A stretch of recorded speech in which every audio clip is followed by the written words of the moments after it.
বিএনপির ভারপ্রাপ্ত চেয়ারম্যান তারেক রহমান বলেছেন, সংস্কারের আলাপ যত দীর্ঘ হবে দেশ তত বেশি সংকটের মুখে পড়বে, ষড়যন্ত্রকারীরা তত বেশি ষড়যন্ত্র করার সুযোগ পাবে।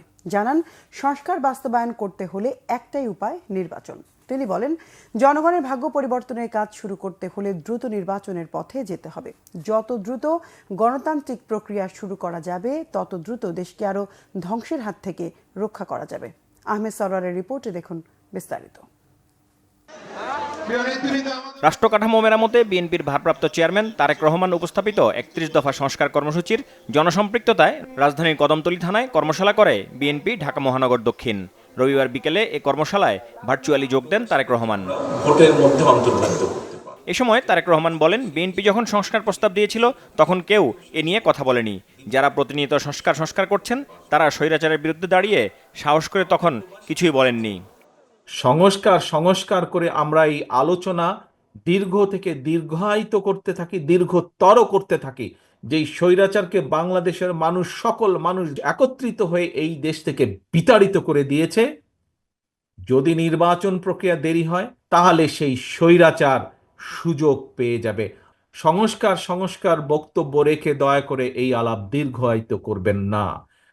কারণ আপনারা আলাপ যত দীর্ঘায়িত করবেন দেশ তত বেশি সংকটের মুখে পড়বে। আপনারা সংস্কার আলাপ যত দীর্ঘায়িত করবেন দেশে তত ষড়যন্ত্রকারীরা ষড়যন্ত্র করার সুযোগ পাবে।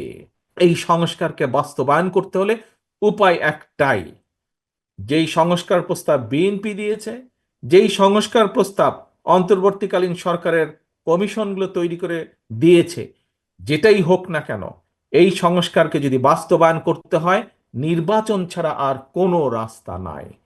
তিনি বলেন, রাজনীতির গুণগত পরিবর্তন আনতে চাইলে সবাইকে এগিয়ে আসতে হবে। শুধু রাজনীতির গুণগত পরিবর্তন আনলেই তো সবকিছু হয়ে যাবে না। যারা বেকার, বিভিন্ন কারণে কর্মসংস্থানের ব্যবস্থা তাদের হচ্ছে না, মানুষের কর্মসংস্থানের ব্যবস্থা করতে হবে। শুধু বড় বড় কথা বললে তো হবে না। শুধু সংসদে উচ্চকক্ষ তৈরি করলেই সমস্যার সমাধান হবে না। আলোচনা হবে, উপায় বের হবে, কিন্তু সেই উপায়কে বাস্তবায়ন করতে হবে। শুধু একজন ব্যক্তি দুইবারের বেশি প্রধানমন্ত্রী হবে না এই কথা তো বললে হবে না। হলো না প্রধানমন্ত্রী, তাতে পাবলিকের কি যায় আসে? পাবলিককে, মানুষের জন্য কর্মসংস্থানের ব্যবস্থা করতে হবে। আমরা যদি জনগণের ভাগ্যের পরিবর্তনের কাজ শুরু করতে চাই তাহলে অবশ্যই আমাদেরকে একটি নির্বাচন প্রক্রিয়ার মধ্যে যেতে হবে। আমাদেরকে গণতান্ত্রিক প্রক্রিয়ার কাজ শুরু করতে হবে। যত দ্রুত আমরা গণতান্ত্রিক প্রক্রিয়ার মাধ্যমে একটি নির্বাচিত সরকারের হাতে দায়িত্ব দিতে পারবো, তত দ্রুত আমরা দেশকে আরো ধ্বংস হয়ে যাওয়া থেকে রক্ষা করতে সক্ষম হব। আবারও জবাবদিহিতার উপর জোর দেন বিএনপির ভারপ্রাপ্ত চেয়ারম্যান। ঢাকার সময় বোধহয় তখন হবে রাত 3:30 4টা হবে বোধহয়। ইশরাক তখন কয়টা বাজে খেয়াল আছে তোমার? তো এরকম সময় আমি তখন ওকে ফোন করলাম সাথে সাথে। আমি বললাম যে, ইশরাক, তোমার এরকম নিউজ দেখলাম, তো আমার মনে হয় তুমি একটু যাও, গিয়ে দেখো কি করা যায়, কতটুকু ব্যাপারটা কি সমাধান করা যায়। আজকে যদি সত্যিকার ভাবে সিটি কর্পোরেশনের নির্বাচন হতো তাহলে কি ইশরাকের সেখানে যাওয়ার প্রয়োজন হতো? তাহলে কি সংবাদের দেখে আমার ফোন করার কোনো প্রয়োজন হতো না। কর্মশালায় বিএনপি নেতারা বলেন, এ ধরনের কর্মসূচির মাধ্যমে দলের নেতাকর্মীরা সংস্কার প্রস্তাবগুলোর বিষয়ে ভালোভাবে জেনে জনগণকে সচেতন করতে পারবেন।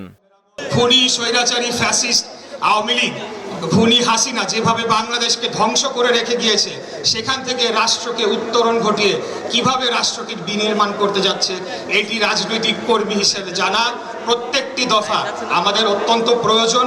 কারণ আগামীতে আমাদের জাতীয় নির্বাচনে এই বিষয়গুলো জনগণের মাঝে ঘরে ঘরে গিয়ে উপস্থাপন করতে হবে। আজকে এখানে কর্মশালা করলাম, এর পরবর্তীতে আর কোনো কাজ করলাম না তাহলে কিন্তু হবে না। আমাদের প্রত্যেকটি ওয়ার্ডে প্রত্যেকটি ঘরে ঘরে এই যে রূপরেখা, এই 31 দফা প্রত্যেকটি মানুষের ঘরে ঘরে আমরা যাতে পৌঁছে দিতে পারি সেজন্য আমাদের কাজ করতে হবে। 31 দফা, সেই দফাকে বাস্তবায়ন করার জন্য এদেশের জনগণকে সম্পৃক্ত করে আজকে দেশকে পুনর্গঠন করে আগামী দিনে দেশ নেত্রী এবং তারেক রহমানের নেতৃত্বে বাংলাদেশ জাতীয়তাবাদী দল ইনশাল্লাহ ক্ষমতায় আসবে। আহমেদ সরওয়ার, বাংলা ভিশন, ঢাকা।